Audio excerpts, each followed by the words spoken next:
aprofundar bem mais, né, esse tema sobre a impunidade nas suas respectivas classes.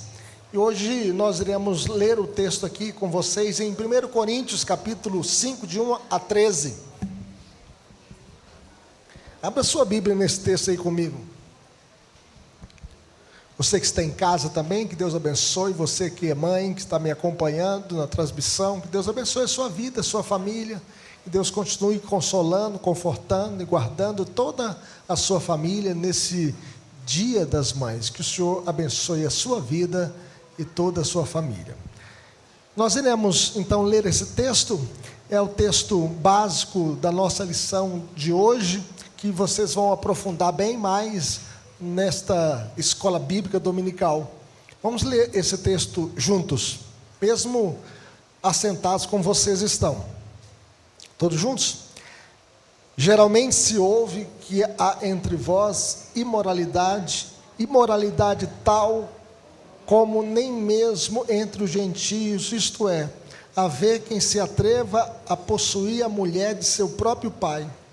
E contudo, andais vós ensoberbecidos e não chegastes a alimentar, para que fosse tirado do vosso meio quem tamanho ultraje praticou? Eu, na verdade, ainda que ausente em pessoa, mas presente em espírito, já sentenciei, como se estivesse presente, que o autor de tal infâmia seja, em nome do Senhor Jesus, reunidos vós e o meu espírito, com o poder de Jesus, nosso Senhor, entregue a Satanás para a destruição da carne, a fim de que o espírito seja salvo no dia do Senhor Jesus. Não é boa a vossa jactância. Não sabeis que um pouco de fermento leveda a massa toda? Lançai fora o velho fermento, para que sejais nova massa, como sois de fato sem fermento. Pois também Cristo, nosso Cordeiro Pascal, foi imolado.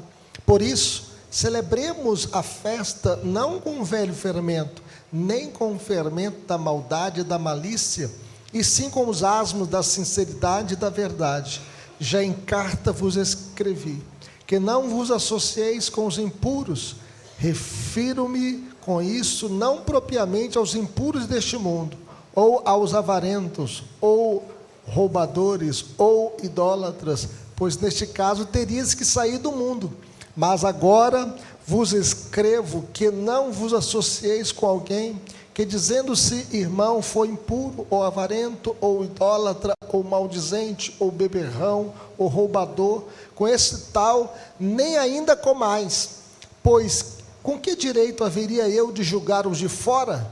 Não julgais vós os de dentro? Os de fora, porém, Deus os julgará. Expulsai, pois, de entre vós o malfeitor. Que Deus nos abençoe. Vamos falar com Deus. Pai querido, fale conosco por meio da Tua Palavra. Que a Tua Palavra possa encontrar guarida em nosso coração. Que a Tua Palavra possa trazer vida à nossa vida. Que a Tua Palavra possa, ó Deus, iluminar a nossa caminhada e dirigir os nossos passos. Que a Tua Palavra possa permear todas as áreas da nossa vida, na família, na igreja e na sociedade. E que a luz, ó Deus, do Teu Santo Espírito, ó Deus, possa iluminar a nossa mente, para que possamos entender a Tua Palavra revelada para nós. Essa é a nossa oração, no nome de Jesus, para a glória de Jesus. Amém. O pecado é como um câncer. Se ele não for tratado com quimioterapia, radioterapia, ele pode tomar o corpo inteiro. Então, por isso que a pessoa se submete a uma intervenção tão aguda, para que possa salvar o corpo, para que possa combater o mal. O pecado é como uma laranja podre dentro de uma fruteira. Se ela não for tirada, né, ela vai contaminar as demais laranjas.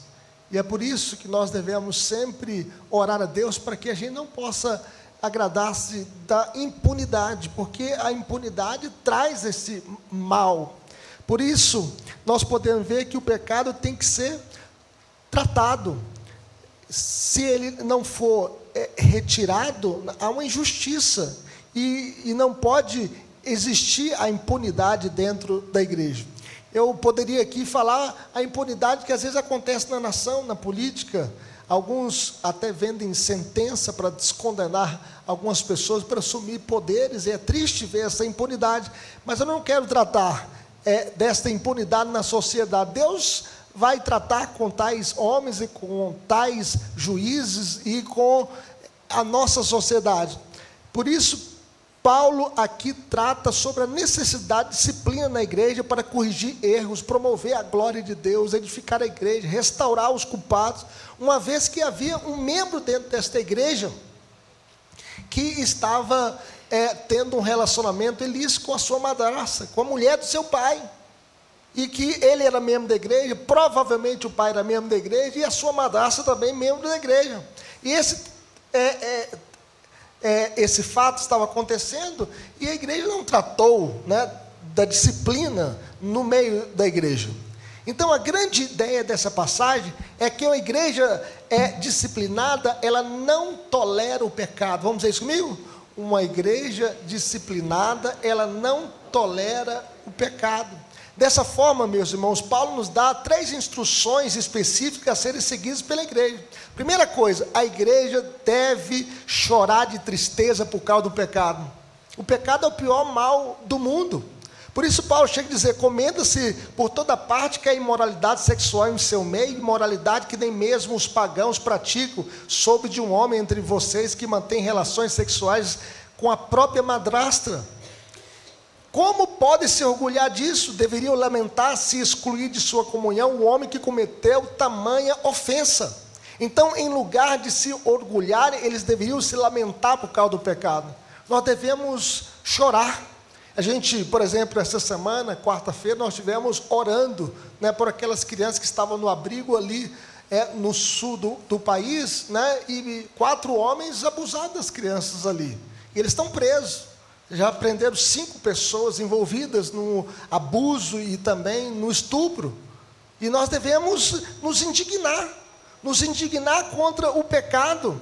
A vida do cristão, meus irmãos, é uma festa, mas há ocasiões que se torna um funeral. Nós devemos chorar com os que choram e devemos lamentar, né, o pecado e chorar de tristeza por causa do pecado. Sempre que um irmão ou irmã em Cristo cai em pecado, é hora de se lamentar e buscar ajuda para o cristão caído, para que ele possa ser restaurado, para que ele possa voltar à comunhão com a igreja. O pecado não pode ser tolerado no meio da igreja. Nós devemos amar a Deus e odiar o pecado. Nós devemos amar o que Deus ama e odiar o que Deus odeia. Mas, em segundo lugar, a segunda atitude, né, diante do pecado é que a igreja deve julgar o pecado. Paulo chega a dizer: embora eu não esteja com vocês em pessoas, eu estou presente em espírito, e como se estivesse aí, já condenei este homem em nome do Senhor Jesus. Convoquem uma reunião, estarei com vocês em meu espírito, e o poder de nosso Senhor Jesus também estará presente. Entregue este homem a Satanás, para que o corpo seja punido e o espírito seja salvo no dia do Senhor. E entregar aqui a Satanás é a excomunhão na igreja, é tirar essa pessoa da comunhão da igreja. Então, o pecado público, ele deve ser julgado e condenado publicamente. O pecado não deveria ser varrido para debaixo do tapete, porque isso não é resolver e gerar impunidade, injustiça, mal-estar, né, divisão na igreja. Adão e Eva, meus irmãos, eles queriam ficar impunes de seu pecado, tentando se esconder atrás das folhas de figueira. E eles tentaram arrumar aquele jeitinho de se esconder do seu erro. No entanto, Deus não tolera o pecado e não o deixa ficar impune. Eles foram expulsos ali do jardim do Éden e receberam a punição por causa do seu pecado. Em vez de vestir, né, uma veste de figueiras, Deus os vestiu, né, com vestes, peles de animais. E alguns chegam a dizer que esse animal sacrificado já apontava para a cruz, porque o único que pode purificar dos nossos pecados é o sangue de Jesus. Dessa forma, a igreja deveria se reunir em nome do Senhor e expulsar o malfeitor. Quando a igreja tolera o pecado, ela perde a santidade, a autoridade, o poder. Uma igreja que aceita o pecado no seu meio, ela perde o seu testemunho, ela perde o seu vigor espiritual, ela perde o seu amor a Deus, ela perde o seu impacto de poder evangelizar o mundo e de fazer diferença no mundo. O cristão é visto não pela a semelhança, o cristão é visto pela diferença.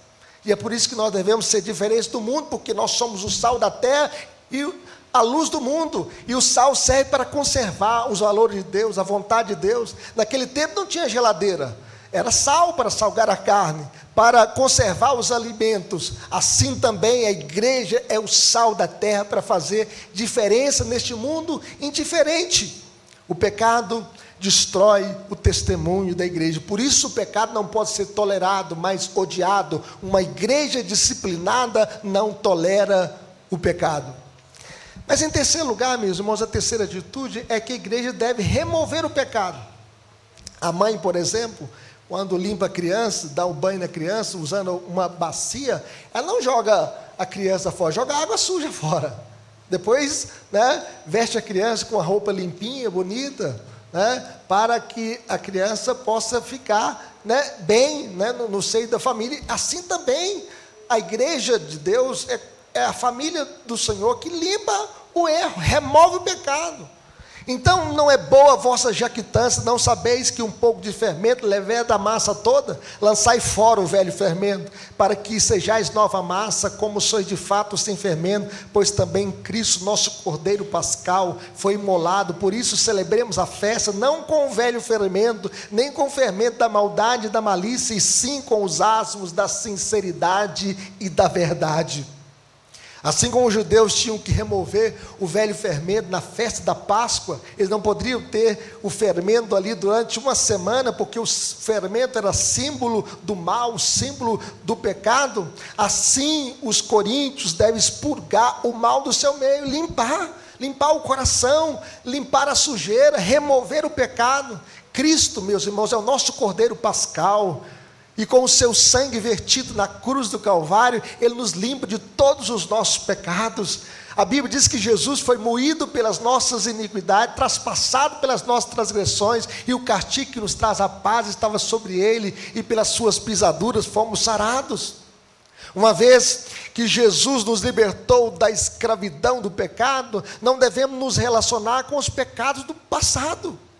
Por exemplo, a gente viu aí o show da Madonna, um show que gastou 60 milhões de reais com dinheiro público e com dinheiro privado. É triste, né? Foi um show de horrores. E ali a gente viu a defesa do lesbianismo, a defesa da prostituição, a simulação de sexo diante daquele show. Também uma roda girando ali, fazendo um ritual macabro de pessoas ali, invocando o mal, invocando as trevas. E nós não podemos concordar com o erro, nós não podemos voltar a nossa vida pregressa, a vida do passado. Nós devemos odiar o pecado tem que ser abominado por nós, detestado por nós. Então, antes de celebrar a festa da Páscoa, os israelitas tinham que limpar toda e qualquer partícula de fermento de suas casas, porque o pão pascal tinha que ser sem levedura, sem fermento. Assim, meus irmãos, também os cristãos em Corinto tinham que remover todo e qualquer traço de mal do seu meio, e demonstrar que são uma nova massa, um novo povo, um povo santo, um povo dedicado ao Senhor. Ali em Corinto, tinha o culto à deusa Afrodite, a deusa do amor. Existiam no culto em Corinto, neste culto pagão, 1000 prostitutas cultuais. As pessoas iam ali para adorar a deusa Afrodite e praticar a prostituição. Ali também tinha o deus Apolo, símbolo da homossexualidade, do lesbianismo. E Paulo estava pregando para cristãos que tinham saído destas festas pagãs e também deste culto pagão, e que eles não deveriam voltar ao passado, mas poderiam construir as suas famílias, as suas vidas segundo Cristo, o nosso Cordeiro Pascal, que nos limpou limpou de todo o fermento da maldade, da malícia, para que eles pudessem ser nova massa, nova vida, novo povo, povo dedicado a Deus. Além do mais, meus irmãos, nós não podemos nos associar com alguém que se diz cristão, mas vive uma vida desregrada, impura. Paulo chega a dizer aqui: já em carta vos escrevi que não vos associeis com os impuros, refiro-me com isso, não propriamente aos impuros deste mundo, ou aos avarentos, ou roubadores, ou idólatras, pois neste caso teria que sair do mundo, mas agora vos escrevo que não vos associeis com alguém que, dizendo-se irmão, for impuro, ou avarento, ou idólatra, ou maldizente, ou beberrão, ou roubador, com esse tal, nem ainda comais. Uma pessoa, meus irmãos, que se diz cristã, mas está vivendo em flagrantes pecados, não pode ser tolerada na igreja. Ele não pode viver uma vida dupla. Ou ele é um cristão, ou ele é um mundano. Ou ele é um servo de Deus, ou ele é um servo de Satanás. Ou ele vive uma vida dedicada a Deus, ou ele vive uma vida longe de Deus. Por fim, a igreja deve julgar os seus membros e não os de fora. Paulo chega a dizer: pois com que direito haveria eu de julgar os de fora? Não julgais vós os de dentro, os de fora, porém Deus os julgará. Expulsai, pois, de entre vós o malfeitor. Embora a disciplina seja dolorosa, ela é benéfica, ela traz bem-estar, ela traz edificação, e ela também é terapêutica, ela traz cura.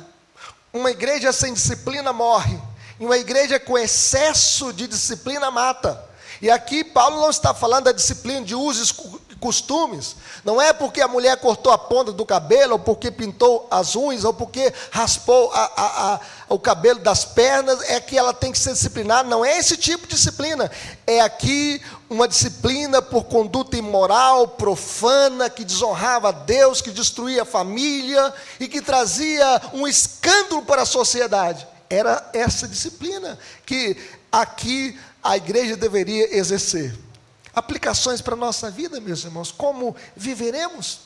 Não tolerando o pecado no meio da igreja, porque o pecado mata, o pecado contamina, o pecado é como um fermento que leveda a massa toda. O pecado destrói o testemunho da igreja, tira o brilho da igreja, tira a alegria da igreja, traz um mal-estar para a igreja. O pecado é toda falta de conformidade com a lei de Deus ou transgressão desta lei. O pecado é ir além da lei de Deus, transgredindo a lei de Deus, ou ficando aquém da vontade de Deus.